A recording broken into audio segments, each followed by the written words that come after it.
Instagram not sending SMS text code problem, fix it. Hello guys, all what you have to do to fix this problem is very easy. There's actually two ways to fix the problem. The first way is open settings on your phone, open the apps manager, go to the apps, go to Instagram,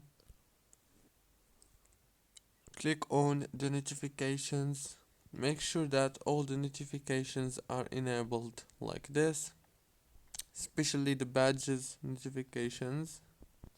And after that you have to click on the storage, click on this clear internal data to clear all the data and then clear cache.